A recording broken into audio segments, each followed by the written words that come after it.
जो हमारी फोकस हम करते रहे हैं, जो हमारी एक्सपर्ट्स जो हैं, और दो मुख्तलिफ कमिटीज़ बन रही थी, फिर वो आपस में डेटा शेयर करते हैं। इसके अंदर एपिडेमोलॉजिस्ट भी हैं, इसके अंदर डेटा साइंटिस्ट भी हैं। जो प्रोजेक्शंस इनिशियली हुई थी उन प्रोजेक्शंस से हमारी जो डिज़ीज़ स्प्रेड है वो कम हुई है, जो एंड एज अ कॉन्सिक्वेंस उसके ऊपर जो है हमारा जो हॉस्पिटल्स पे लोड आया है, जो आईसीयूज़ पे, वेंटिलेटर्स पे लोड आया है वो कम हुआ है, एंड डेथ्स जो है अल्हम्दुलिल्लाह जो फोकास्ट थी उससे कम हुई है। हाउएवर हम जहाँ पर हैं वहाँ पे डिज़ीज़ स्प्रेड अभी भी बढ़ रहा है। हमारे जो नंबर ऑफ़ पेशेंट्स जो वेंटिलेटर्स के ऊपर हैं उनमें भी इजाफा हो रहा है, और हमने देखा है कि हमारी जो मोर्टेलिटी है उसके अंदर भी हमें इजाफा देखने के लिए नज़र आया है। सो ये तो दुरुस्त है कि जितनी शुरू में पॉसिबिलिटी थी और उसके बाद जो एक्शंस लिए गए, जो चेंजेस की गई उसकी वजह से, और वो हुकूमत ने तो आसान वाला काम किया था, असल मुश्किल वाला काम तो पाकिस्तान की आवाम कर रही है, कौम कर रही है, और उन्होंने जो एक्शंस लिए, और या इन सम केसेस जो उन्होंने एक्शंस नहीं लिए, यानी उन्होंने अपने ऊपर बंदिशें लगाई, तो उससे वो डिजीज स्प्रेड कंट्रोल जरूर हुई है। लेकिन इसका मतलब ये नहीं कि ये मसला अब हमारे लिए ख़त्म हो गया है और अब हम रिलैक्स कर सकते हैं और आगे जा सकते हैं। तो पहली बात तो ये मैं रिकॉर्ड करना चाहता था। हमारा असेसमेंट चलता रहता है। हमारी आज एक ब्रीफ असेसमेंट का सेशन हुआ है। असेसमेंट मैं कर रहा हूँ कि फोरकास्ट किया आगे कि अगला 1 माह और अगले 2 माह जो हैं उसके अंदर हमें डिजीज स्प्रेड और उससे कॉन्सिक्वेंशियल रिक्वायरमेंट्स कैसे नज़र आती हैं। हमने एक मॉडल बनाया था, वो अब हमारा इंटीग्रेट हो गया। जो डिमांड और सप्लाई का मॉडल है वो इंटीग्रेट हो गया है। तो जो फोरकास्ट हमारी होती है उसके ऊपर डिबेट करके जब हम फाइनल करते हैं कि अच्छा जी this is the progression of the disease that we see, और उससे कॉन्सिक्वेंशियल जो हमारी नीड्स जनरेट होती हैं वो डायरेक्टली उससे जो सप्लाई नीड्स हैं, हमें कितनी टेस्टिंग किट्स की ज़रूरत है, हमारी कितनी लैब्स ने ऑपरेट करना है, हमें उसके लिए चलाने के लिए मैन पावर कितनी रिक्वायरमेंट है, हमें वेंटिलेटर्स की कितनी ज़रूरत पड़ेगी, एट्सेट्रा एट्सेट्रा, वो सब अब इंटीग्रेट हो गया इनटू अ सिंगल सिस्टम। सो साथ साथ हम वो भी करते जा रहे हैं। जैसे मैंने कहा कि आज एक निस्बतन शॉर्ट सेशन हुआ था, कल जो है हम ज़्यादा उसको तफसीली सेशन करने जा रहे हैं, जिसके अंदर हम and we will keep revisiting, but जो एक मेन हमारा फोरकास्ट है for the month of May, Ramzan and Eid तक का जो प्रोजेक्शन है वो हम कल फाइनलाइज कर लेंगे। दूसरी चीज़ जो है, जो हम सिर्फ पाकिस्तान नहीं है, वो सारी दुनिया के अंदर ये हो रहा है कि because the disease is here, और एक्सपेक्टेशन यही है कि वायरस म्यूटेट हो सकता है, बट उसकी म्यूटेशन के ऊपर इंसानों का कोई कंट्रोल नहीं है। वैक्सीनेशन जो है वो इस वक्त नियर फ्यूचर के अंदर कोई ऐसी चीज़ नहीं है जिससे हमें सर्टेनिटी मिले कि कोई वैक्सीन अवेलेबल हो जाएगी। देयरफॉर ये ऐसा लगता है कि हमें इस बीमारी के साथ कुछ अरसे तक रहना पड़ेगा। सो अगर रहना है तो ये जो इनिशियल रिस्पांस था कि जब आपकी स्ट्रैटेजी फाइन ट्यून ना हो, आपकी materials and supplies line up ना हुए हों, आपकी जो हेल्थ सिस्टम है उसने गेयर अप ना किया हो, तो वो एक across the board broad restrictions जो हैं वो वाहिद ऑप्शन थी और वो ऑप्शन एक्सरसाइज कर दी गई। लेकिन अब जो आगे जाना है वो, जैसे मैंने कहा, तकरीबन तमाम ममालिक के अंदर जिसको हम लोग TTQ कहते हैं, testing, tracking and quarantine strategy, smart lockdown का भी लफ्ज़ यूज़ होता है, उसका हमने पूरा एक खाका तैयार कर दिया। एग्जैक्टली जो टेस्टिंग की साइड है उसको तो पहले ही हम काफ़ी वेल डिफाइन कर चुके थे, और इसके अंदर क्या क्या चीज़ें शामिल हैं टेस्टिंग के अंदर। इसके अंदर हमें लैब्स कितनी चाहिए, वो कहाँ पर होंगी, उनको चलाने के लिए मटेरियल कितना है, मैन पावर कितना है, सैंपल कलेक्शन कहाँ होनी है, वो सैंपल्स जो हैं वो किस नियरेस्ट लैब के अंदर जाएंगे, वहाँ से रिपोर्टिंग कैसे होनी है, और वो reporting into a single system automated integration कैसे होनी है, वो पूरा उसके अंदर है। और जाहिर है जो वाइटल चीज़ है सारे के अंदर कि वो केस डेफिनेशन क्या होनी है, वो गाइडलाइंस क्या है कि किसको टेस्ट करना है। क्योंकि शुरू में तो ये हो रहा था कि जो आपके पास टेस्टिंग कैपेसिटी लिमिटेड थी, तो आप सिर्फ जो है जो एयरपोर्ट पे लोग आ रहे हैं या जो अस्पताल में आ गए और वो विजिबल सिम्टम्स के साथ है तो आप उसको टेस्ट कर रहे थे। सो वो गाइडलाइंस जो हैं वो भी मुकम्मल कर ली गई। सो ये टेस्टिंग वाला पार्ट तो ऑलरेडी, जैसे मैंने कहा, कि फेयरली वेल डिफाइंड हो चुका है, इसलिए रैंप अप भी शुरू हो गया था। 473 हमने टेस्ट किए थे 15 मार्च को, आजकल जो है वो 6,500-7 हज़ार के दरमियान औसत आ चुकी है। तो एक उसके अंदर कोई 15 गुना के करीब 14-15 गुना का इजाफा हो चुका है जो हमारी टेस्ट हो रहे हैं, और अभी हमने इसको कम से कम आगे जो है कोई 3 गुना और बढ़ाना है, और उसके ऊपर भी आज काफ़ी डिस्कशन हुई। सेकंड जो पार्ट है इसका ट्रैकिंग का, उस ट्रैकिंग के पार्ट के अंदर 2 मुख्तलिफ तरीके से ट्रैकिंग का जो डेटा जनरेट किया जाएगा। एक मैनुअल है जो अभी सूबे जो हैं वो एक हद तक कर रहे हैं, और वो मैनुअल ट्रैकिंग जो है वो जाहिर है जो आता है पेशेंट आइडेंटिफाई होता है पॉजिटिव, उससे पूछा जाता है कि जी आप किस किस से मिलते रहे हैं और आपके रिश्तेदार कौन है, घर कहाँ रहते हैं, उसके थ्रू होता है। और एक जो है वो टेलीकॉम टेक्नोलॉजी के ज़रिए डेटा जनरेट किया जा रहा है, पायलट टेस्ट उसका ऑलरेडी हो चुका है, और उसके पीछे बैकएंड के ऊपर फिर एआई सॉफ्टवेयर है जिससे हमें वो हेल्प मिलेगी कि ये ट्रैकिंग को बिल्कुल साइंटिफिक तरीके से हम किस तरीके से कर सकते हैं। फेयरली सोफिस्टिकेटेड सिस्टम है जिसको डिप्लॉय किया जा रहा है। और थर्ड पार्ट जो है उसका क्वारंटीन का हिस्सा है, उसके भी मुख्तलिफ हिस्से हैं। तो क्वारंटीन का ये एस्पेक्ट है कि अगर कोई एक जगह हॉटस्पॉट नजर आ गया आपको, आपके डेटा ने दिखाया कि कोई हॉटस्पॉट इमर्ज हो रहा है, तो उस एरिया को, पूरे एरिया को, वो एरिया जो है वो एक गली हो सकता है, वो एरिया जो है एक मोहल्ला हो सकता है, वो एक यूनियन काउंसिल हो सकता है, वर्स्ट केस के अंदर वो एक छोटा शहर भी हो सकता है, जिसको पूरे को आप सील ऑफ करने की अटेम्प्ट करेंगे। एंड देन ऑब्वियसली आपका system will have to kick in कि उनको खाना पीना कैसे पहुंचाया जाएगा, एटसेट्रा एटसेट्रा। दूसरा इसका जो क्वारंटीन का है वो एक इंडिविजुअल लेवल के ऊपर है, इंफरादी लेवल के ऊपर, कि आपने इन सब लोगों को ना तो आप हॉस्पिटल्स के अंदर और फॉर्मल क्वारंटीन सेंटर्स के अंदर इतने ज़्यादा लोगों को रख सकते हैं जैसे जैसे आगे स्प्रेड बढ़ता रहेगा, बल्कि यूरोप का एक्सपीरियंस ये हुआ है कि इस किस्म की कॉन्सेंट्रेटेड लोकेशंस में जब लोगों को रखा है, क्वारंटीन किया गया है, तो उससे फर्दर स्प्रेड बढ़ा है और कॉम्प्लिकेशंस पैदा हुई हैं।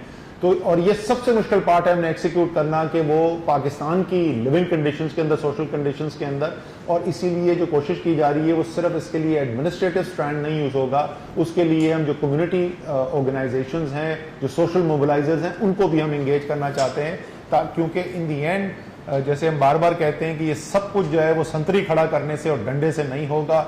लोग इसको अंडरस्टैंड समझेंगे, वो दिल से मानेंगे कि हाँ ये वाकई मेरे और मेरे माशरे की बेहतरी में है, जब ही आपको कामयाबी हासिल होगी।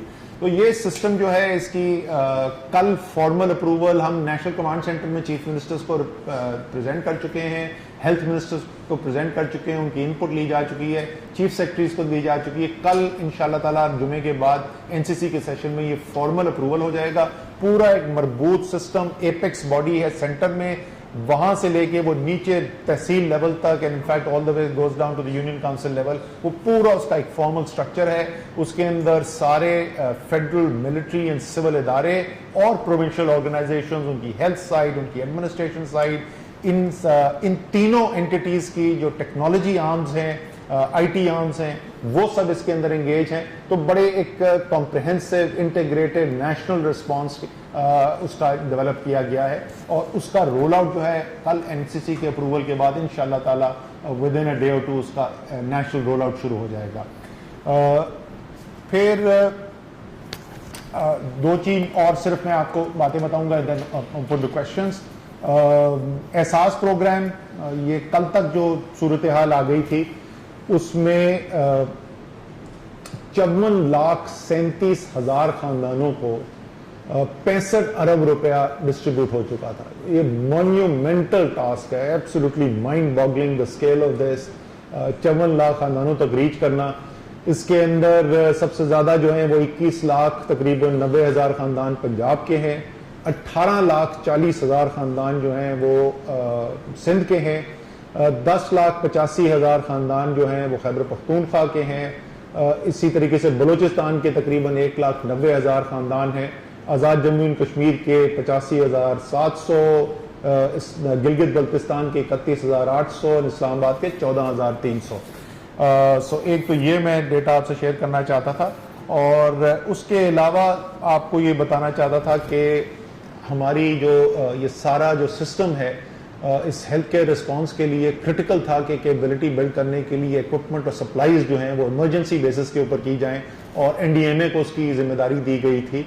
तो उसके अंदर जो अभी तक हम डिस्ट्रीब्यूशन कर चुके हैं वो फेस मास्क की 32 लाख फेस मास्क डिस्ट्रीब्यूट हो चुके हैं। इसी तरीके से तकरीबन 15 लाख जो है हमारे N95 नहीं सॉरी 1.5 लाख, नॉट 15 लाख, 1.5 लाख के करीब N95 मास्क डिस्ट्रीब्यूट हो चुके हैं।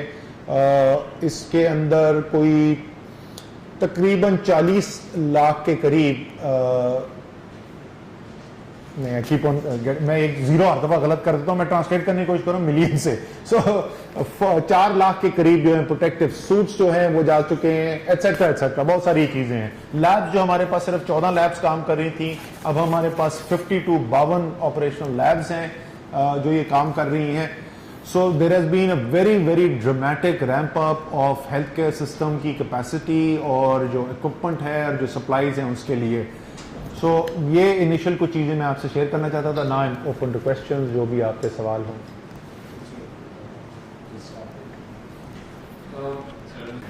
एक तो ये है सर कि टेस्टिंग जो हो रही है पाकिस्तान में, उसकी स्केल वो नहीं है जो हम कहीं भी बाहर किसी चाइना में देखते हैं, जर्मनी में देखते हैं, साउथ कोरिया में देखते हैं, या यूके में देखते हैं, अमेरिका में देखते हैं। केवी के अगर आप फिगर्स उठाने 2-3 दिन पहले पर million it was under 200 per million test capacity. Without testing the masses, how do we intend to have statistics that would help us go further? या अगर किसी रिमोट से हिंदुस्तान में केसेस आते हैं, जो लोग अस्पताल जाते ही नहीं है और वहीं पे उनका हादसा हो जाता है, वहीं पर मॉर्बिडिटी भी आ जाती है, वो हम कैसे ट्रैक करेंगे? एक तो ये। दूसरा ये सर कि ऑन गवर्नमेंट्स बिहाफ कुछ टेक एडवांसमेंट या R&D कुछ इस तरह का चल रहा है that would make Pakistan self-sufficient in producing stuff that would help us here locally. जिस तरह ड्राफ्ट ने अप्रूवल दिए कि जो मशीनरी इस टाइम पे लाना चाहे कोई बायोमेडिकल, उनको क्लियरेंस वो जल्दी दे। इसी तरह पूरी दुनिया में रोबोट्स यूज हो रहे हैं, ड्रोन्स यूज हो रहे हैं, इस तरह की और टेक्नोलॉजीज यूज हो रही है। उनको अगर पाकिस्तान में इस तरह की स्पेशल फैसिलिटी दी जाने का इम्कान है कि वो आके ताकि ग्राउंड पे जितना स्टाफ है जो मेडिकल स्टाफ है वो कम हो जाए और इंस्टेड ऑफ द टेक्नोलॉजी से टेस्टिंग कम हुई है, बिल्कुल कम हुई है, बहुत ज़्यादा कम हुई है। But the health care systems and the resources का there is just simply no comparison. हमारे जो कंपेरेबल पूल है जिसमें भी अमूमन आजकल अक्सर हम ज़्यादातर चीज़ों में specially when it comes to the social sectors, education, health वगैरह पे आते हैं ना, तो हम पीछे ही होते हैं सारे। वो साउथ एशिया है। साउथ एशिया में इस वक्त highest number of test per million population Pakistan में, we are ahead of India. ये बड़ी रेयर फिनोमेना है कि कोई सोशल सेक्टर की फील्ड के अंदर हम इंडिया से ज़्यादा काम कर रहे हो। We are continuing to ramp up.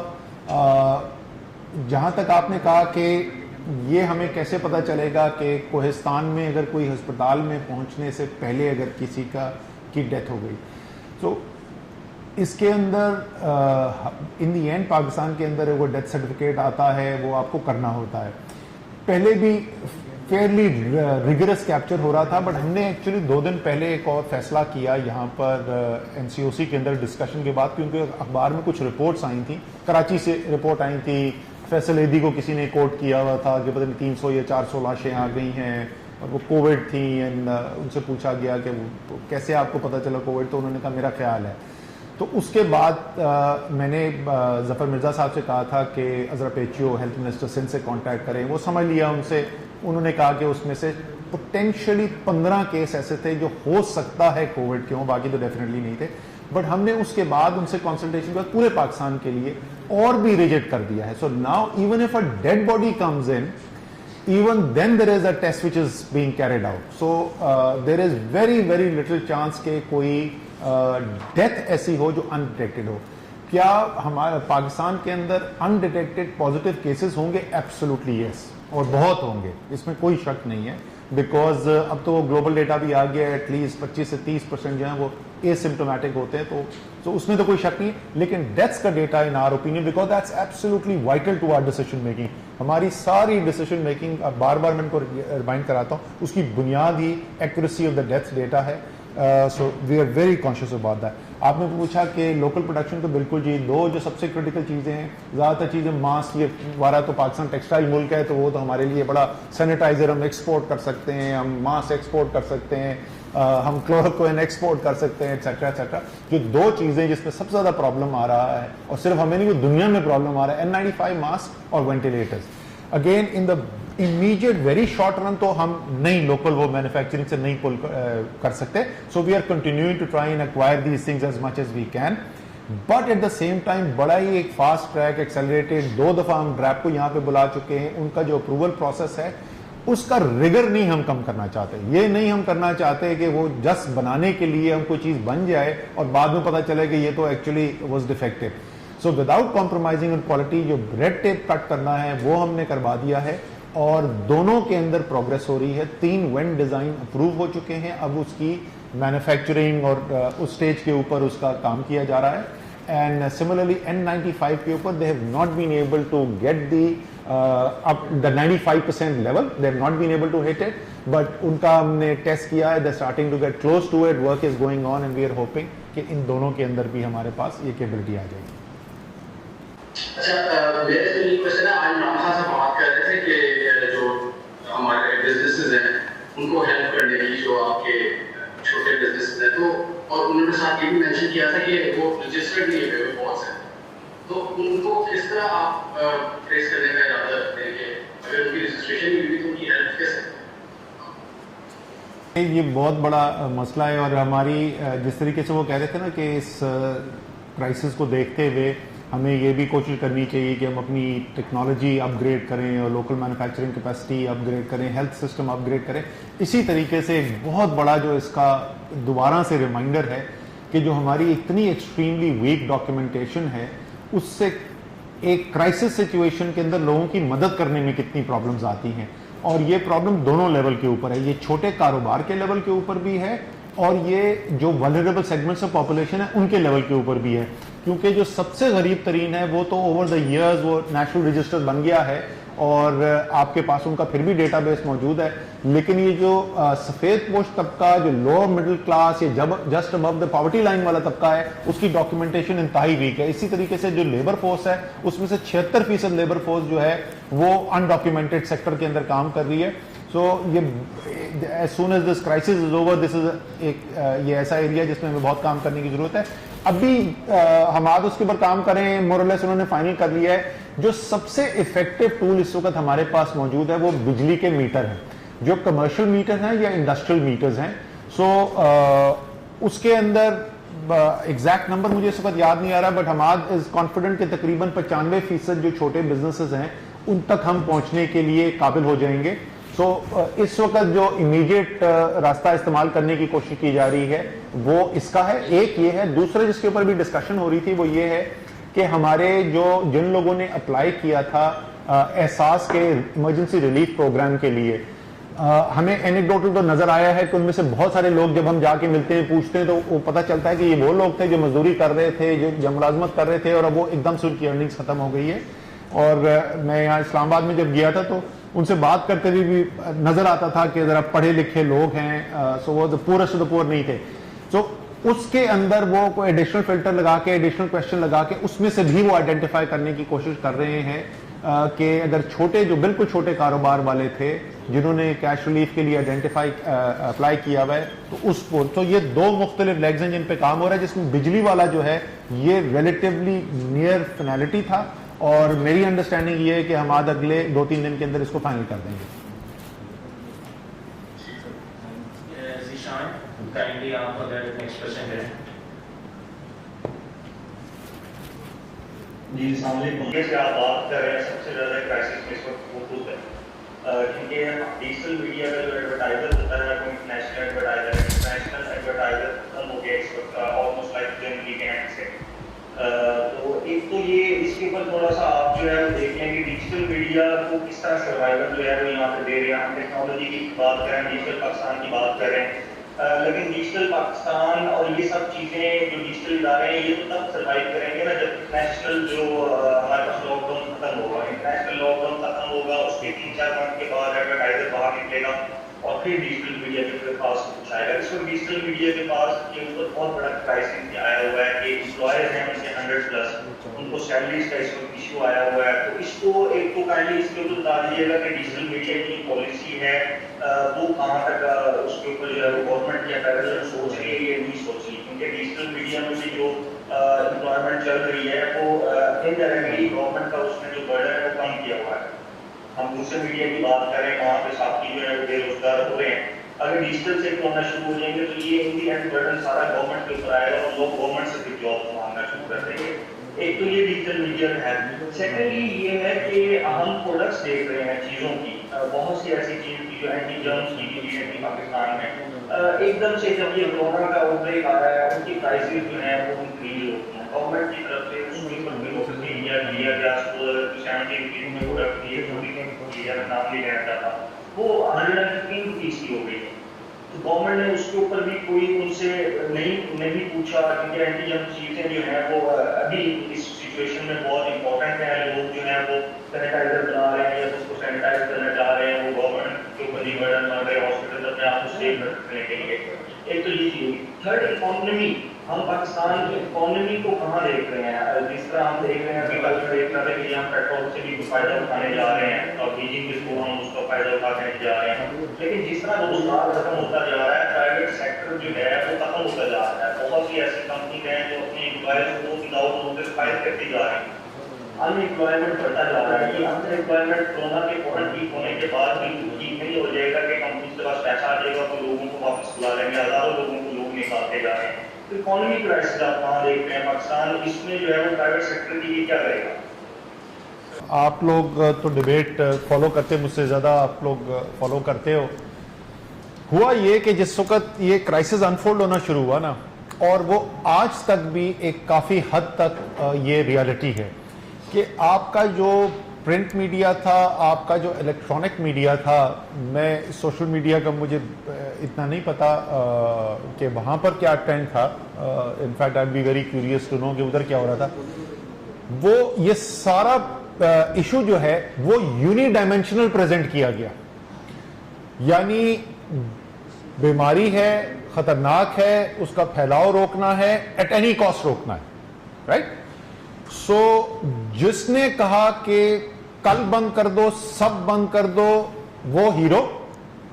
और जिसने कहा कि यार इसमें जरा सा एक दूसरा पहलू भी देखने की जरूरत है, इसमें करोड़ों लोगों की जिंदगी, रोजगार भी शामिल है। और जैसे आपने कहा कि ये बहुत आपने इंपॉर्टेंट बात की है जिसको लोगों को समझ में नहीं आती है।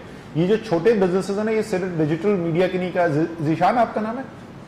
हाँ जीशान, ये सिर्फ डिजिटल मीडिया नहीं है, बहुत प्राइवेट सेक्टर छोटे ऐसे हैं जो खुदा ना खास्ता गिरेंगे तो फिर वापस उठ ही नहीं सकेंगे। एंड देयरफॉर उन्होंने जो एम्प्लॉयमेंट क्रिएट की हुई थी that will be lost for ever, and हमें लगेंगे 2 साल और 3 साल उसको दोबारा क्रिएट करते हुए, राइट?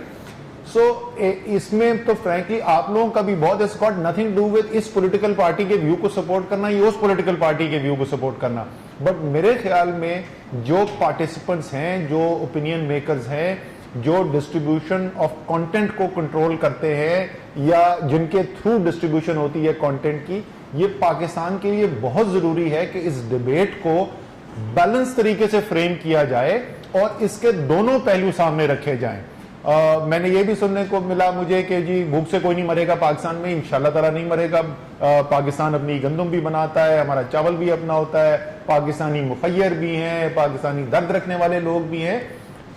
लेकिन पहली बात तो सिर्फ आपको ये बता दूं, आज आप लोगों ने शायद आपकी नजर से गुजरा हो, वर्ल्ड फूड प्रोग्राम ने कहा है कि पेंडेमिक से ज्यादा जितने लोग मरेंगे उससे ज्यादा हमें डर ये है कि भूख से मर जाएंगे। ये वर्ल्ड फूड प्रोग्राम कह रहा है, उसका कोई तरीके इंसाफ से ताल्लुक नहीं है, वो पाकिस्तानी भी नहीं है।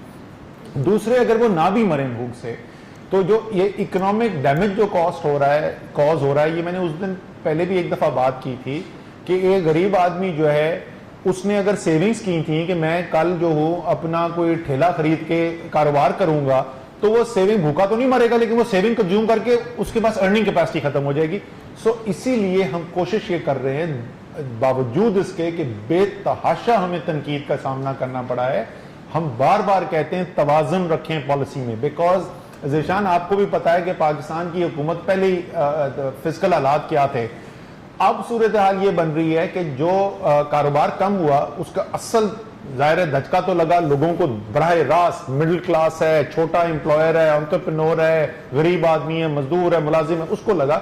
लेकिन मजमूई तौर पे रियासत के साथ क्या हुआ, हमारी तकरीबन जो है इस वक्त रेवेन्यू उसमें 30% की कमी आई है 2 माह पहले जो सूरत हाल थी। 30% का मतलब हो गया कि सालाना अगर मैं अपने रेवेन्यू को देखूं तो मेरा तकरीबन 1400 से 1500 अरब रुपए का नुकसान हो गया, 30 से 35% का लॉस है। सो इस सूरत हाल के अंदर हुकूमत बेल आउट्स कितने कर सकती है? तो हमें बहैसियत मुआशरा, बहैसियत मुल्क रास्ता निकालना पड़ेगा कि लोग अपना रोजगार जारी रख सकें, लेकिन साथ साथ हम बीमारी के फैलाव को भी महदूद कर सकें, खत्म नहीं कर सकें। कोई दुनिया में किसी ने जिसने लॉकडाउन भी किया उसने खत्म नहीं किया। वहां पे यूके के अंदर, इटली के अंदर, इटली को लॉकडाउन हुए भी कितना अर्सा हो गया, इटली को मेरे ख्याल में 2 महीने पहले उन्होंने लॉकडाउन किया था। आज भी उनकी हलाकतें जो है 100s के अंदर जा रही हैं। यूके के अंदर 700, 800 बंदा, अमेरिका में 2-2 हजार बंदा मर रहा है। हमने बैलेंस डिसीजन मेकिंग करनी है। और ये जो दूसरा वाला पार्ट है इसमें भी आप लोगों का बड़ा क्रिटिकल रोल है। जितना हम सब लोग अपनी इनफरादी कैपेसिटी में एहतियाती तदाबीर फॉलो करेंगे उतनी ही ये मुमकिन हो सकेगा कि हम मईशत का पहिया चलता रहने दें और लोग अपना रोजगार कमा सके। जो आपने दूसरी बातें की थी डिजिटल मीडिया सपोर्ट की, सच्ची बात है मैंने इसके ऊपर अभी तक स्पेसिफिकली डिजिटल मीडिया के बारे में नहीं सुना। ये आपने अरसलान, आपने ये नेक्स्ट हमारी मीटिंग के अंदर प्लीज टेबल करना है, क्योंकि हम बाकी सारे बिजनेसेस को देख रहे हैं तो हमें इनको भी स्पेसिफिकली ये देखना होगा। एंड प्राइस इंक्रीज की जो आप बात करें यार, ये बार बार सवाल आता है बुनियादी तौर पे ये बिल्कुल लोकलाइज लेवल के ऊपर डिस्ट्रिक्ट एडमिनिस्ट्रेशन का बेसिकली प्रोविंशियल काम है। ओवरऑल प्राइस लेवल के ऊपर स्पाइक, हम जिन चीजों को ज्यादा गौर से देख रहे थे, जिसको हमने इंटरवेंशन भी की हैं, वो है खाने पीने की अशिया। वहां पे हालात कंट्रोल में रहे, सिर्फ दालों की कीमतें बढ़ी हैं निस्बतन, बाकी चीनी नहीं बढ़ी, आटा नहीं बढ़ा एक्सेट्रा। बीच में आटे की स्पाइक आने वाली थी, हमने फौरी तौर पर फैसले किए, वो दोबारा से स्मूदन आउट हो गया। बट आई कैन अंडरस्टैंड जिन चीजों को आप रेफर कर रहे हैं उसके अंदर प्राइस इंक्रीजेस डेफिनेटली हुई थी। एंड अगेन ये जैसे ही वो अगर आपकी डिस्ट्रीब्यूशन और तरसील का निजाम जो है खुलेगा, इजीली अवेलेबल होगा, तो प्राइस गाउजिंग भी नहीं हो सकती। तो उसके लिए भी जरूरी है कि कम से कम एक मईशत का पहिया चलता रहे। अच्छा, एक लास्ट मेरा क्विक पॉइंट है कि लेकिन जिस तरह बहुत से कंट्रीज है, अभी लाइक 12 कंट्रीज हैं जो बायोलॉजिकल वेपन्स में जो है वो आगे एक दूसरे से आगे जा रहे हैं। जिनसे भी कोई वायरस निकलता है पूरी दुनिया को जो है वो कंट्रोल कर ले देता है। फूड क्राइसिस बड़ा इंपॉर्टेंट जो है वो आगे क्राइसिस जो है वो बनने जा रहा है। तो गवर्नमेंट को मेरे ख्याल में एग्रीकल्चर के ऊपर अभी इस कोरोना आउटब्रेक से निकलने के बाद एग्रीकल्चर को ज्यादा फोकस करना चाहिए ताकि एटलीस्ट हम अपना फूड जो है वो उसकी प्रोडक्शन को बढ़ा सकें। बहुत जबरदस्त बात की है। आज ही दोपहर को मीटिंग हुई है प्राइम मिनिस्टर के साथ और यही बात हुई है दोनों पहलू से। एक तो फूड सिक्योरिटी के पॉइंट ऑफ व्यू से बिल्कुल वाइटल है कि हम दुनिया में क्योंकि शॉर्टेजेस नजर आ रहे हैं इसलिए प्रेशर भी आएगा फूड के ऊपर, तो हमने सिक्योर करके रखना है कि जाने। दूसरा कि जो मईशत टर्न अराउंड करनी है उसके अंदर भी ज़राअत सबसे वाइटल रोल प्ले करेगा, क्योंकि ज़राअत जो है वो खुले मैदान के अंदर होती है। वो एक बंद कमरे की या बंद फैक्ट्री के अंदर हजारों मजदूर एक दूसरे के साथ काम नहीं करते। तो सबसे ज्यादा आसानी भी है कि ज़राअत के ऊपर वायरस का असर इतना ज्यादा नहीं है। तो बिल्कुल आप दुरुस्त कह रहे हो कि एग्रीकल्चर ही हमने आइडेंटिफाई किया जिस पर सबसे ज्यादा फोकस करना है, क्योंकि शॉर्ट टर्म में वापस ही आने के लिए उसका किरदार बिल्कुल वाइटल है। Thank you. जस्ट एक सेकंड मैं दूंगा सर आपको। मैं शायद इस चीज़ में आप ग्रुप में नहीं है कि हम इनको इस एडवर्टाइजिंग पॉलिसी फौरी तौर पे एक इस टर्म के लिए कर रहे हैं। तो उसमें सिर्फ एक रिजर्वेशन आई थी जिसको मैंने बाकी सारे डिजिटल पब्लिशर्स के वजह से शेयर कर दिया था कि we have to register you, कहीं पे हमें रजिस्टर करना पड़ेगा आप लोगों को और कोई कैटेगरी इस तरह की बनानी पड़ेगी कि किसको कैटेगराइज कहाँ पे करना है। और उसकी आप लोगों के पास अब देरी है, वो जिस दिन आप लोग पेपर मुझे सबमिट कर देते हैं मैं इसको फिर फॉरवर्ड लेता हूँ।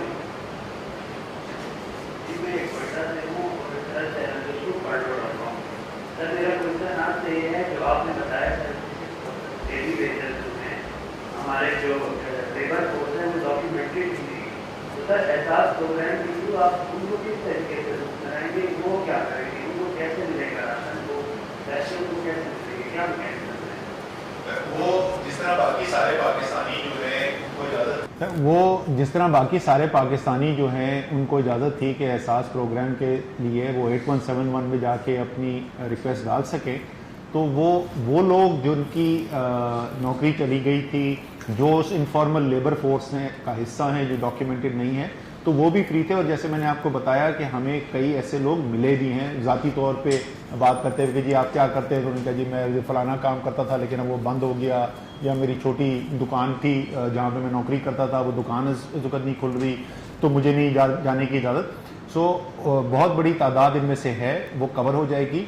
मैं सिर्फ आपको नंबर दोबारा से याद दिला दूं कि इस वक्त तकरीबन 45 और 50 लाख खानदान के दरमियान है जिनको मुस्तकिल बुनियाद पे एहसास प्रोग्राम के ज़रिए जो कफालत प्रोग्राम में पैसा दिया जाता है।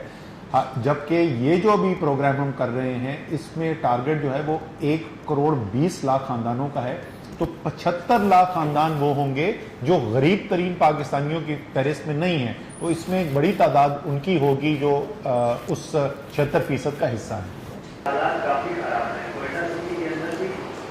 मैं देखता हूँ सर यहाँ पर जो भी अभी सीएम साहब ने भी एहसास किया तरीके से जो राशन बांटा था और पैसे बांटे, सर यहाँ पर एक तो वेंटिलेटर की बहुत कमी है। 12.34 मीडियम के जो सर जिले के अंदर 77 वेंटिलेटर में उनके अलावा सर यहाँ पर लोगों का बहुत बुरा हाल है। डेली बेसिस पर रिपोर्ट हो रहे टेस्टिंग की कोई क्रेडिबिलिटी नजर नहीं आ रही, ना ही कोई ऐसा मैकेनिज्म है कि जिस तरीके से वो सही तरीके से प्रॉपर टेस्ट कर सके।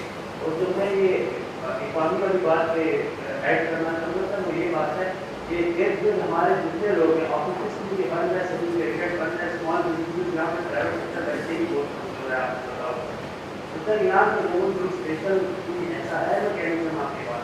अच्छा, ये जो बलूचिस्तान के लोगों की जो ज़ाहिर ज़रूरत है, जिसने भी वो शुरू में सिंध ने भी कोशिश की थी कि वो राशन जो है वो बाहर जाके बांटे, वो मुमकिन ही नहीं है उस लिहाज से। हालांकि लोगों को पहले बहुत खदशा था कि कैश डिस्ट्रीब्यूशन जो होगी इमरजेंसी एहसास इमरजेंसी रिलीफ में, उसके अंदर भी शायद ऐसी भगदड़ मचे, और 1-2 जगह पर ऐसा हुआ भी, लेकिन सबसे ज़्यादा मुनज़्ज़म तरीके से वो कैश डिस्ट्रीब्यूशन ही हो रही है। तो यही फैसला किया गया था कि कैश लोगों के हाथ में दे दें, उनको पता है कि उन्होंने राशन में क्या खरीदना है क्या नहीं खरीदना। बलूचिस्तान के जैसे मैंने पहले बताया 1,90,000 खानदानों को अभी तक इस रिलीफ के तहत पैसा दिया जा चुका है, 2.3 अरब रुपए दिया गया है। जहां तक आप टेस्टिंग फैसिलिटीज की बात करें, वो बिल्कुल आप सही कह रहे। सीएम बलूचिस्तान जो है वो मुझे इस बात का एक से ज्यादा दफा वो निशानदेही कर चुके। वो कहते हैं कि ऐसा देखो सिंध के अंदर, पंजाब के अंदर तो बहुत ज्यादा, बट केपी में भी एक हद तक, खैबर पख्तूनख्वा में भी प्राइवेट हेल्थ केयर हॉस्पिटल्स वाला हैं और बड़े बड़े अस्पताल हैं। शौकत खानम है लाहौर में, या खान है कराची में, और ऐसे बहुत सारे। बलूचिस्तान में प्राइवेट हेल्थ केयर सिस्टम ना होने के बराबर है। तो इसलिए जो हमने बिल्डअप करने की कोशिश की है आबादी के लिहाज से, सबसे ज्यादा हमने बलूचिस्तान और गिलगित बल्तिस्तान को प्रायोरिटी दी है। और इस वक्त अगर आप देखें बलूचिस्तान के टेस्टिंग के नंबर्स भी आप देखें तो बड़ी तेजी से इजाफा हुआ है बलूचिस्तान के टेस्ट के अंदर। इसी तरीके से मुख्तलिफ जो डिस्ट्रिक्ट्स हैं उसके अंदर लैब्स भी लगाई जा रही हैं, जिसमें से 3 लग चुकी हैं, 3 और लगने के लिए जा रही हैं।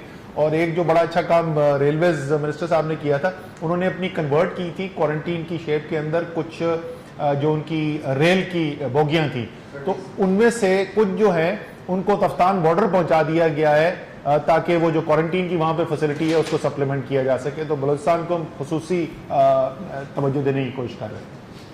सर मेरा क्वेश्चन ये है कि एक तो कल से एक न्यूज बड़ी पाकिस्तान में इलेक्ट्रॉनिक मीडिया में बड़ी वायरल हो रही है कि चाइना ने वैक्सीन बना ली है और वो सबसे पहले पाकिस्तान को देगा। ये थोड़ा सा बता रहे हैं कि ये एक्चुअली है क्या। दूसरा ये कि एहसास करो का नो डाउट बड़ा अच्छा जा रहा है, बड़े लोग पैसे नहीं है, लेकिन इसमें थोड़ी सी कंफ्यूजन भी है। बहुत से लोगों को एसएमएस आ रहे हैं, लेकिन उसके बाद उनका जो नेटवर्क एसएमएस आता है कि आपका केस की पड़ताल प्रोसेस में है, लेकिन उसमें भी आपको फाइनल डिसीजन की तरफ जा रहा है कि उनको मिलने हैं या नहीं। वो 8-10 दिन हो गए लोगों को मैसेज किए हुए, वो भी थोड़ा सा इस हवाले से काफी मैं देख रहा हूँ मीडिया पे लोग कंसर्न अपने शो कर रहे हैं। तीसरा ये कि आपने अभी थोड़ी देर पहले कहा है कि हमने नेक्स्ट 2 मंथ की जो फोरकास्ट कर ली है वो भी थोड़ा सा हमसे शेयर कर दें कि इसमें क्या प्रिपरेशन है आप लोगों की, क्या आपने असेसमेंट किया है, प्रोग्राम किया है, उसमें क्या प्रिपरेशन होगी, ये थोड़ा सा 2-3 मेरे शॉर्ट सेक्शन है आपका टाइम का, मैं थोड़ा शेयर कर दें। पाकिस्तान की 1/3 आबादी से ज़्यादा बनता है, उसको हम टारगेट करने की कोशिश कर रहे हैं, लेकिन जो एक्चुअल हमारे पास एप्लीकेशंस आई हैं, यूनिक एप्लीकेशंस, वो उससे भी ज़्यादा हैं। तो वो इसलिए अभी उनको क्यू को होल्ड कर दिया गया है। देखा जा रहा है कि शायद कुछ और विंडो उसके लिए क्रिएट की जाए, कुछ और गुंजाइश उसके लिए निकाली जाए, तो फिर शायद हम कुछ और लोगों को भी दे सकें। इस वक्त जो है जो एलिजिबल लोग हैं वो 1,20,00,000 से भी ज़्यादा हैं। दूसरा जो आपने सवाल किया था वो था रिगार्डिंग, पहला तो एहसास का था, दूसरा आपने वैक्सीन का। वैक्सीन चाइना वाला जो वैक्सीन चाइना का जो है यार, वो अभी तक कोई ऑफिशियल चीज़ नहीं है। सो जिस वक्त अगर कोई फैसला होगा तो वो आपको इंशाल्लाह ताला जरूर बता देंगे। इस वक्त कोई ऑफिशियल चीज़ नहीं है। तीसरी चीज़ जो है वो आपने पूछा कि ये जो आप आगे प्रोजेक्शंस करते हैं, तो वो प्रोजेक्शंस हमसे शेयर करने चाहिए। इसके ऊपर बड़ी बात हुई है। हमारा फैसला अभी तक ये है कि हम प्रोजेक्शंस की जो इम्प्लीकेशन है जो उससे निकलती है वो तो हम शेयर कर लेते हैं शफाफ तरीके से। नंबर्स हम इसलिए नहीं करना चाहते कि हमें डर है कि वो दोनों में से एक तरफ उसका नुकसान होने का खतरा है, यानी या तो लोग कहेंगे हो ये तो बस ठीक है जी, भले भले आपको कोई परेशानी कोई नहीं है, तो सामने बाहर निकल के जो है दही भल्ले खाने शुरू कर दे रहे हैं, या बहुत ही पैनिक ना फैल जाए कि लोग ये ना कहें कि जो हो ये तो इतने लोग बनने वाले। इसलिए हम नंबर्स एग्जैक्ट नहीं शेयर करते, सिर्फ आपको कॉन्फिडेंस देने के लिए हम ये बता रहे हैं कि ये मुतवातिर तौर पर होता है। मैंने आपको बता दिया इसके अंदर सोफिस्टिकेटेड टेक्नोलॉजी यूज हो रही है, एपिडेमियोलॉजिस्ट हैं, इसके अंदर डेटा साइंटिस्ट हैं, इसमें आर्टिफिशियल इंटेलिजेंस यूज हो रही है। और अभी तक और करते ये हैं कि जो इस किस्म की सूरत-ए-हाल में होना चाहिए कि you earn on the side of caution, यानी आप जरा कंजर्वेटिव एस्टिमेट करते हैं। तो अभी तक जो हमने, ताकि अगर मैं समझ रहा था कि 10 वेंटिलेटर की जरूरत पड़ेगी और मैं जरूरत 7 की पड़े तो उसमें तो कोई इतना हर्ज नहीं हुआ, लेकिन अगर मैं समझ रहा था 10 की जरूरत पड़े और 11 की भी पड़ जाए तो वो बहुत बड़ा नुकसान है। इसलिए जरा सा ऊपर रख के एस्टिमेट करते हैं। अभी तक के जो सूरत हाल चल रही है, और ये हमें 1 माह से ज्यादा हो गया ये काम करते हुए, अभी तक जितनी भी हमारी प्रोजेक्शंस हैं उससे अल्हम्दुलिल्लाह अल्लाह ताला के फजलो करम से कम हमें ज़रूरत पड़ी है हॉस्पिटलाइजेशन बेड्स की, हमें कम ज़रूरत पड़ी है वेंटिलेटर्स की एक्सेट्रा। तो 7 दिन में हमारे को 11,000 के लगभग केसेस हैं। नीड जब देखते हैं बाकी ममालिक जो अमेरिका की, बरतानिया की, फ्रांस में, तो वहाँ पे 60 दिनों में काफ़ी ज़्यादा केसेस हो गए थे। तो ये तो मुझे अंदाज़ा है कि हमारी स्टे एट होम की सीवियरिटी ऐसे नहीं है, ना ही हमारे पास उस तरह के लॉकडाउन की असिस्टेंस ऐसी है कि हमने उसकी वजह से कर कर।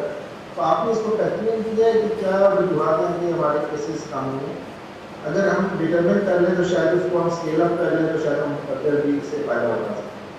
तो एक चीज़ थी सर, सेकेंडली मैं पूछना चाहूँगा कि कुछ प्रोजेक्टिंग हेल्प कर सकती है। सॉरी सो आप पूछे थे, मैं आपको बताता हूँ यार। देखिए मैं आपको बताता हूँ, पहली बात तो ये मैं आपको खराब खबर पहले दे दूं कि अगर कोई ये समझता है कि हमारी ब्राउन चमड़ी की वजह से या हमारे अल्लाह ताला के ईमान की वजह से हम इस बीमारी से कंप्लीटली सेफ हैं, तो ऐसा नहीं है।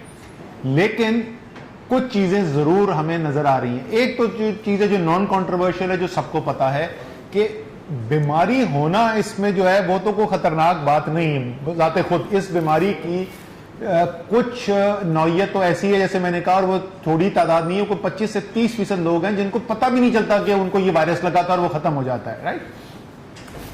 परेशानी की बात क्या है कि सेहत इतनी खराब हो, आपको अस्पताल जाना पड़ जाए, आपको वेंटिलेशन की जरूरत पड़ जाए, और सबसे ज्यादा जाहिर है कि इंसान जो है वो अपनी जान से हाथ धो बैठे।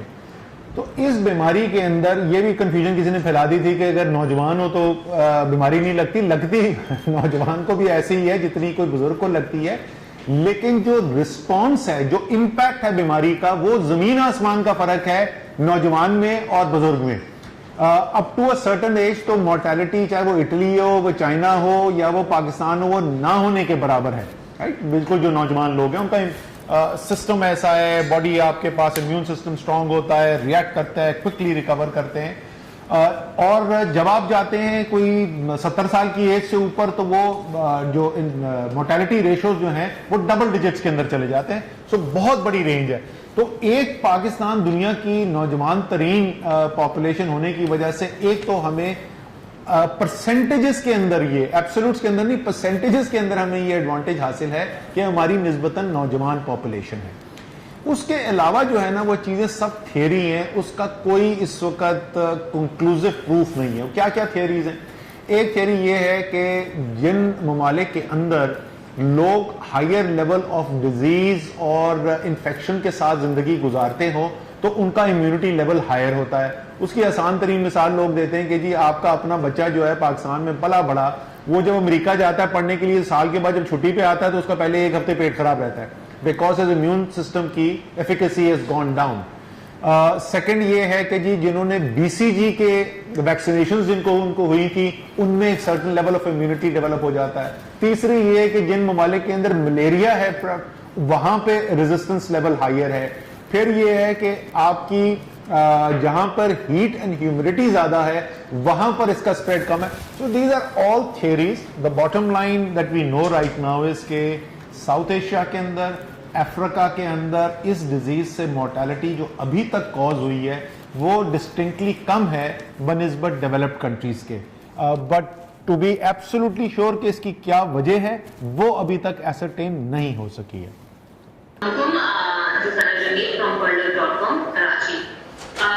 मेरा आपसे क्वेश्चन था कि आज लाहौर में प्रोटेस्ट हुआ है, डॉक्टर्स ने प्रेस कॉन्फ्रेंस की है and they are saying that and in fact they endorsing the same day by the Karachi doctors they want the government to reconsider the lifting of restrictions in mosque and cafe to be they're calling for stricter lockdown but also warning that coronavirus will spread अगर government ने अभी act नहीं किया।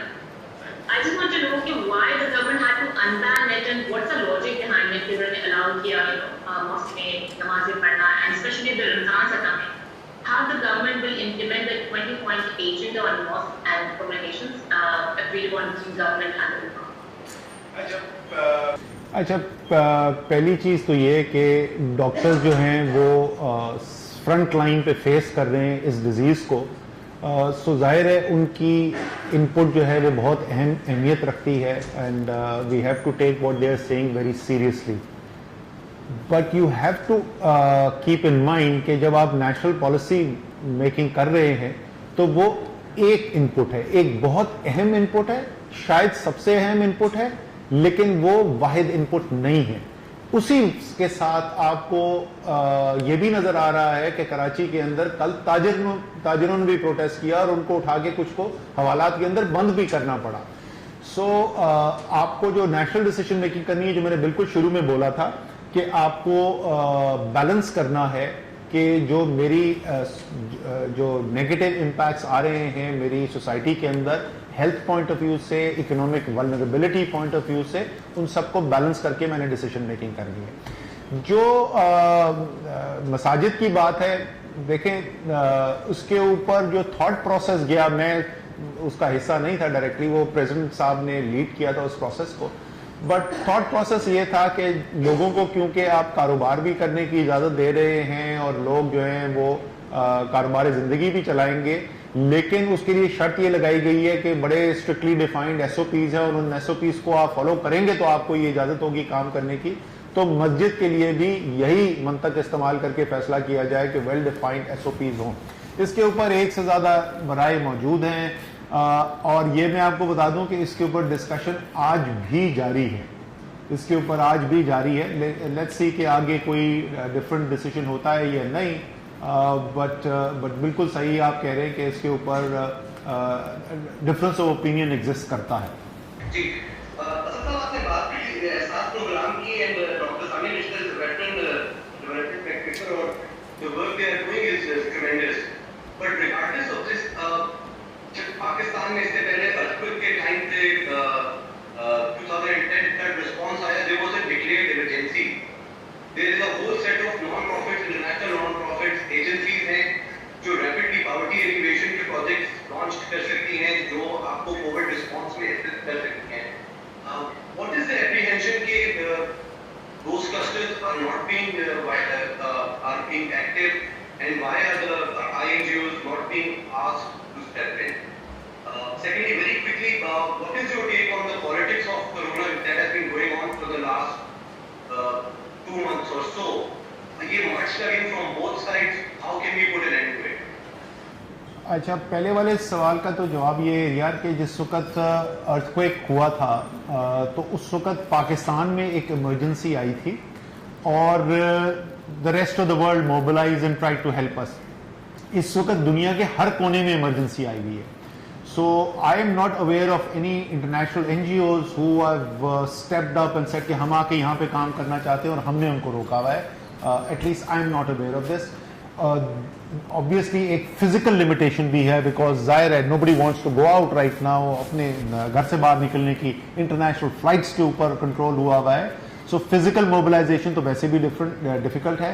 Financial mobilisation हो सकती है, लेकिन financial जो इस वक्त इम्पैक्ट है वो अक्रॉस द ग्लोब है. आपने देखा होगा नंबर्स अमेरिका के अंदर अनएम्प्लॉयमेंट लेवल्स हिट कर गए हैं जो 50 साल से नहीं हुए थे. तो हर जगह पे ही फाइनेंशियल इस वक्त क्राइसिस आया हुआ है. So I am not aware of any NGOs. कोई इंडिविजुअल शायद हो जिसने कोई लार्ज स्केल हेल्प करने की कोशिश की हो, एक्सेप्ट वो जैक मा ने जो ऑफर किया था और कुछ मटेरियल भिजवाया था. दूसरे वाला आपका question was the politics of corona. चाहिए मैं बार बार इसके वो बता चुका हूँ. इस वक्त tale of two cities in it was the best of times and it was the worst of times. So there are two different realities right now as far as the corona effort is concerned. एक reality वो है जो इस कमरे में unfold होती है और जो NCC की मीटिंग जो PM हाउस में होती है उसमें अनफोल्ड होती है, where we have on the screen with us तमाम चीफ मिनिस्टर्स और आज़ाद जम्मू एंड कश्मीर के प्राइम मिनिस्टर. 2 सेशंस के अंदर वो नेशनल कमांड सेंटर की मीटिंग्स में भी आ चुके हैं. अदरवाइज उनके डेली की बुनियाद के ऊपर 7 डेज अ वीक होती है including Sundays. Chief secretaries line up होते हैं और हम उनके साथ डेली करते हैं. जितनी लेवल ऑफ कोऑपरेशन है, अगर आप मुझे बोलें कि as my responsibility chairing the national command centre and the central responsibility, मुझे कोई भी इस वक्त शिकायत नहीं है किसी भी पाकिस्तान की इकाई से कि वो कोऑपरेट नहीं कर रहे. सब्सटेंटिव डिसीजन मेकिंग और इसी तरीके से मेरे ख्याल में अगर वो ऑनेस्टली बात करेंगे तो दे विल हैव टू से द सेम थिंग कि उनको वफाक से शिकायत नहीं हो सकती. इट डजंट मीन कि वो वफाक से और मदद नहीं चाहते थे जो नहीं मिल सकी, या हम उनसे कुछ और नहीं चाहते थे जो नहीं मिल सका, लेकिन ये इस वजह से नहीं है कि वो कोऑपरेट नहीं करना चाहते. सो ये तो रियलिटी है सब्सटेंटिव डिसीजन मेकिंग की. कॉर्पोरेशन के लेवल की हालत है. अभी मीटिंग में आने से पहले अभी मैं साथ वाले कमरे में बैठा था, मेरे पास चीफ मिनिस्टर सिंध की फोन कॉल आई और एक वो डिसीजन उनके ऊपर को प्रेशर आ रहा था, वो डिसीजन लेना चाहते थे. Excuse me. तो उन्होंने मुझे फोन करके पूछा, यार असद मैं ये करने जा रहा हूं तो आपको इसमें प्रॉब्लम तो नहीं नजर आ रहा. That's the level of cooperation जिसके साथ हम काम कर रहे हैं. सिंध का वो जो डेथ्स का आई थी इंफॉर्मेशन, असूलन तो ये होना चाहिए था कि सिंध की गवर्नमेंट को बोलना चाहिए था कि वफाक झूठ बोल रहा है, हमें बोलना चाहिए था सिंध गवर्नमेंट झूठ बोल रही है. हमने क्या किया, जफर मिर्जा ने फोन उठाया, अजरा पेची को फोन किया, आपस में एग्रीमेंट किया, नए प्रोटोकॉल्स पे एग्रीमेंट किया, डन हो गया. ये हो जाती है. सुबह होती है नेशनल कमांड सेंटर की मीटिंग, NCC की मीटिंग जब भी होती है, 9 मीटिंग्स हो चुकी हैं. By the way prime minister खुद चेयर करते हैं और 9 मीटिंग्स कर चुके हैं. 4 मुख्तलिफ सियासी जमातों के लोग उसमें इन्वॉल्व होते हैं. PTI के लोग होते हैं, पीपल्स पार्टी के चीफ मिनिस्टर सिंध के हैं, गिलगित बल्तिस्तान के chief minister, Azad Jammu and Kashmir के प्राइम मिनिस्टर मुस्लिम लीग नून के हैं, बलूचिस्तान अवामी पार्टी के बलूचिस्तान के चीफ मिनिस्टर हैं, बाकी PTI के लोग. बहुत क्लोज कोऑपरेशन है. फिर होती है एक दुनिया शुरू शाम 7 बजे, वो एक अलग दुनिया है. अच्छा वो, and I have a feeling कि वो उस दुनिया की रिफ्लेक्शन ऑन स्टेरॉइड्स नजर आती होगी सोशल मीडिया के ऊपर, जहां पे एक जंग का समा है, गोलाबारी हो रही है. It's unfortunate. मेरी तो ख्वाहिश ये है कि ना हो। मेरी आज भी प्राइम मिनिस्टर से बात हुई, मैंने सिंध चीफ मिनिस्टर को मैसेज भेजा कि यार मेरी पीएम से ये बात हुई है, let's try and make sure कि पॉलिटिकल स्टेटमेंट्स हम रुकवा सकें दोनों साइड के ऊपर से। लेकिन तसल्ली आपको मैं ये देना चाहता हूं, काम जो हो रहा है वो बगैर सियासत के हो रहा है। हमारी जो पॉलिटिकल डिस्कोर्स का उन्होंने सवाल मुझसे पूछा था कि वो पॉलिटिक्स ऑफ कोरोना क्या हो रही है, एक और भी पॉलिटिक्स पाकिस्तान के अंदर होती रही है, वो इतनी होती रही है कि वो ऑलमोस्ट पाकिस्तान की सियासत का सेंट्रल फिशर और डिवाइडिंग लाइन बन गई है। और वो जिस तरह कराची वाले यहाँ पे कोई हैं तो उनको पता होगा कि पुल के उस पार और पुल के इस पार वाली जैसे दो है ना, हाँ ये आपको और Sana would be able to relate to this कि हसन स्क्वायर के इस तरफ कौन है और उस तरफ कौन है, ठीक है। इसी तरीके से ये फौज के साथ कौन है और फौज के खिलाफ कौन है, ये पाकिस्तान की सियासत का एक डिवाइडिंग लाइन बन गई है। तो अभी पिछले मैं 2-3 दिन से देख रहा हूं कि एक जो बड़ी हेल्दी डेवलपमेंट हुई है वो ये हुई है कि लोगों को समझ में आने शुरू हुआ है कि यार अगर मिलिट्री और सिविल इंस्टीट्यूशंस कोलैबोरेटिवली और सिनर्जिस्टिकली काम करें तो मुल्क का कितना फायदा हो सकता है। सो ये एक बहुत अच्छी खुशाइन चीज डेवलप हो रही है and I hope we can look at that and we stop looking at this ये एनिमोसिटी की लेंस से जो हम इस रिलेशनशिप को देखते हैं। So amongst the good things which come out of the crisis I hope this will be one. Sir एक वेक्टर रह गया था जो रेफ्यूजीज में 3 मिलियन प्लस जो एहसास प्रोग्राम के लिए क्वालिफाई नहीं करते विदाउट क्योंकि वो भी स्पेशल यार हाँ बिल्कुल, और ये जो है वो यूनाइटेड नेशंस के साथ ये इसके इशू को टेकअप भी किया गया है। Definitely it's a very valid point and it has to be done and this is an area where we believe के UN system must step in and take responsibility. Thank you very much जी, बहुत बहुत शुक्रिया।